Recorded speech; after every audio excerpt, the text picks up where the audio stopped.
एक खूबसूरत गांव था जो हरे भरे खेतों, मिट्टी के रास्तों और नीले आसमानों से घिरा हुआ था। उसी गांव में एक 8 साला बच्चा रहता था जिसका नाम अली था। अली बहुत सादा, नर्म दिल और ख्यालों में खोया रहने वाला बच्चा था। उसके वालिद किसान थे और दिन भर खेतों में मेहनत करते, जबकि उसकी माँ घर के कामों में मसरूफ रहती थीं। अली के पास महंगे खिलौने नहीं थे, मगर उसके दिल में मोहब्बत, हमदर्दी और सच्चाई भरी हुई थी। अली को जानवरों से बेहद लगाव था। वो स्कूल से वापसी पर परिंदों को दाना डालता, बकरियों के साथ खेलता और हर जानवर से ऐसे बात करता जैसे वो उसकी बात समझता हो। मगर सबसे ज्यादा उसे घोड़े पसंद थे। जब भी कोई घोड़ा तेज दौड़ता हुआ गुजरता, अली रुक कर उसे देखता और दिल ही दिल में सोचता कि काश उसका भी कोई घोड़ा दोस्त होता।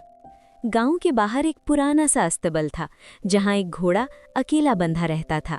उसका नाम बादल था।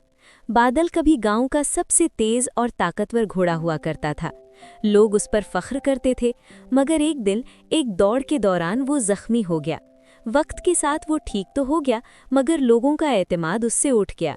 आहिस्ता आहिस्ता सबने उसे नज़रअंदाज करना शुरू कर दिया और वो तन्हा रहने लगा। एक दिन अली खेलते खेलते उसी अस्तबल के पास पहुंच गया। उसने देखा कि बादल खामोश खड़ा है। उसकी आंखों में उदासी और थकान साफ नजर आ रही थी। अली का दिल भर आया। वो आहिस्ता आहिस्ता उसके करीब गया और नरमी से बोला, सलाम बादल, तुम अकेले क्यों हो? बादल चौंका।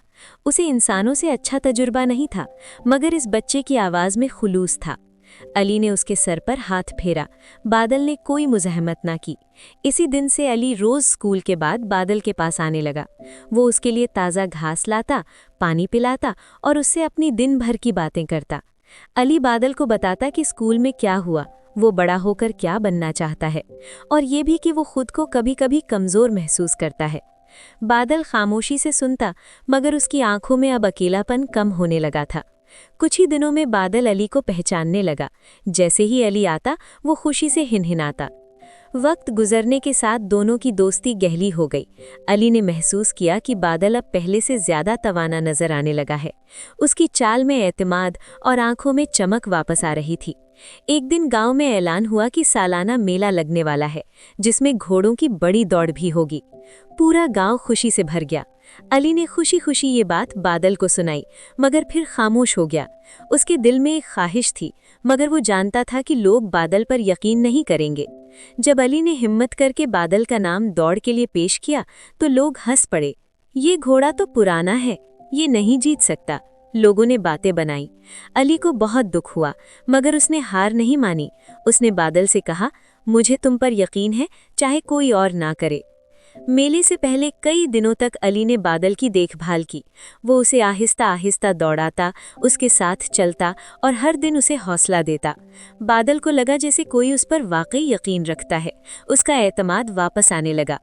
आखिरकार मेले का दिन आ गया। मैदान लोगों से भरा हुआ था।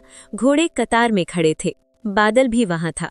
कुछ लोग अब भी शक कर रहे थे, मगर अली बादल के पास खड़ा मुस्कुरा रहा था। दौड़ शुरू हुई। शुरू में बादल आहिस्ता रहा। चंद घोड़े उससे आगे निकल गए। लोग सरगोशियां करने लगे, मगर अली ने जोर से कहा, बादल, तुम कर सकते हो। ये आवाज बादल के दिल तक पहुंची। उसे वो दिन याद आए जब वो सबसे आगे होता था, और वो दिन भी जब अली ने उसे अकेला नहीं छोड़ा।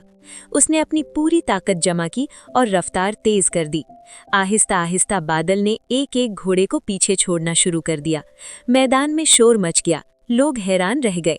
आखिरकार बादल ने सबसे पहले फिनिश लाइन अबूर की। बादल जीत गया, ये आवाज गांव भर में गूंज गई। अली की आंखों में खुशी के आंसू थे। उसने बादल की गर्दन से लिपट कर कहा, मैं जानता था तुम जीतोगे। लोगों ने अपनी गलती मान ली। उन्होंने सीखा कि असल ताकत जिस्म में नहीं, बल्कि यकीन, मोहब्बत और हौसले में होती है। बादल को गांव का फख्र बना दिया गया और अली को उसकी सच्ची दोस्ती पर सराहा गया। इस दिन के बाद बादल सिर्फ एक घोड़ा नहीं रहा, बल्कि दोस्ती और उम्मीद की अलामत बन गया। सच्ची दोस्ती कमजोर को मजबूत बना देती है।